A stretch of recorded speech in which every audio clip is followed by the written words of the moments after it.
In this next video, I'm going to show you how to actually set up your web form from start to finish, and then we'll do another video that shows you how to actually insert your web form using a free HTML editor. So after you've set up your list and you've set up your follow-up messages, you'll want to set up a web form. So what you're going to do in this part of the process, how you set up a web form, is you go inside your list, make sure your current list is set, and again, you can choose it by the drop down menu here, and then you'll want to go over here to where it says web forms, and you're going to choose create a new web form. Create a new web form.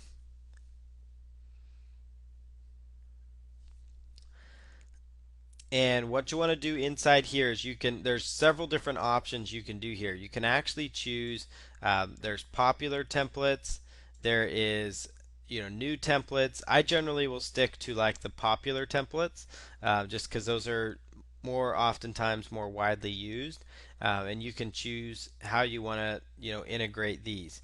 So a thing that I always look for is, like, let's say I've got a squeeze page template that I'm going to be working with. So I could come in here and look at the squeeze page that I'm going to be working at, or working with. So I'm just going to open that on up, and you'll see here. Okay, so pretty much any autoresponder code would probably work right here. So that's what I'm going to do here, is just find one that I think would suit that. So that page had some red on it, so I think I'm going to go with this one. I'm going to choose load now. And here's kind of some cool things to keep in mind. You can actually edit the header. So you could actually hit that little X button, and that would actually take out that top arrow if you decided that you did not want it. If you want to add it back in, you can just click up there and actually choose header, and it would actually re-add the header for you. So you can actually play around with this. If you choose edit header, you could also come in here and you can type on here. So you can say like, hey, grab your free ebook now. But again, if you're working with the squeeze page that already says that, you don't really need that. That's why I'm going to remove the top one. That way it doesn't, just jump out like that. As far as email marketing by AWeber, what you can do here is you can actually become an affiliate with AWeber, and you can actually put in your affiliate ID in here. So that's what that part means. The next thing is, let's say, whoops, I accidentally deleted privacy. So if you want to go back up here, choose privacy. Make sure privacy is checked. That's always important.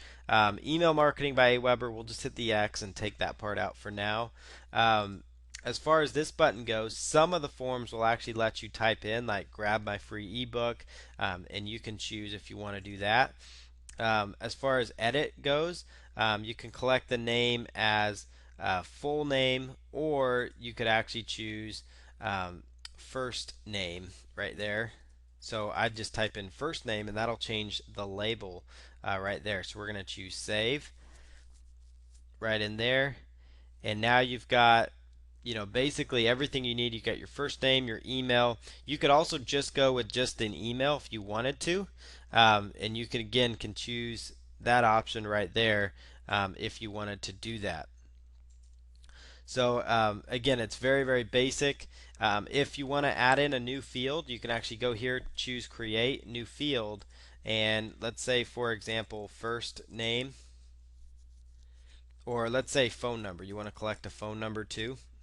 You can actually choose save and put in their phone number.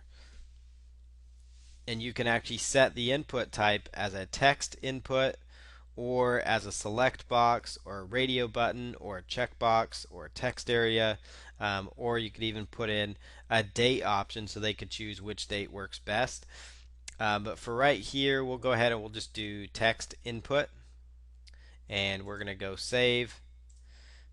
And let's say we want to make that phone optional. You could actually come in here, choose edit, right after the word phone, do parentheses, optional,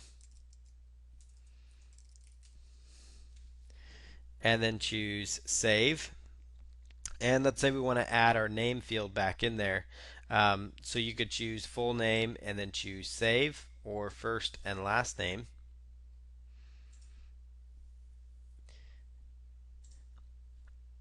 or we could go, let's just do the full name field. That's generally the best option, full name. And then you could actually write in their first name if you wanted to. That way they don't feel like they have to put their first and last name in. And we're not going to deal with the phone number here, so I'm going to get rid of that. And then we could actually, let's say we decide we want to just keep this header option here. So let's just do that and then hit Save Web Form after we've done our tweaking on it. And then choose Go to Step 2. Inside step number 2 of the process, you're going to choose your form name. I typically like to choose whichever, the page it's going on. So weight loss buyers. Let's do that. As far as thank you page, you can go with the basic version. That's actually the version that would send them from AWeber to the default AWeber page. It says thank you for signing up. Another option is you can go with custom. With a custom page, you can actually enter a thank you page URL. So the thank you page would be like a page that you set up that says thank you for signing up. It could also be a page that lands them onto a special offer, for example, and the special offer could say, hey, thank you for signing up, and those types of options. So we're going to just go with the basic version here, and then we're going to go down to go to step number 3 of the process, and it's going to ask us to save the web form one more time. In step 3, it's going to give you 3 different options.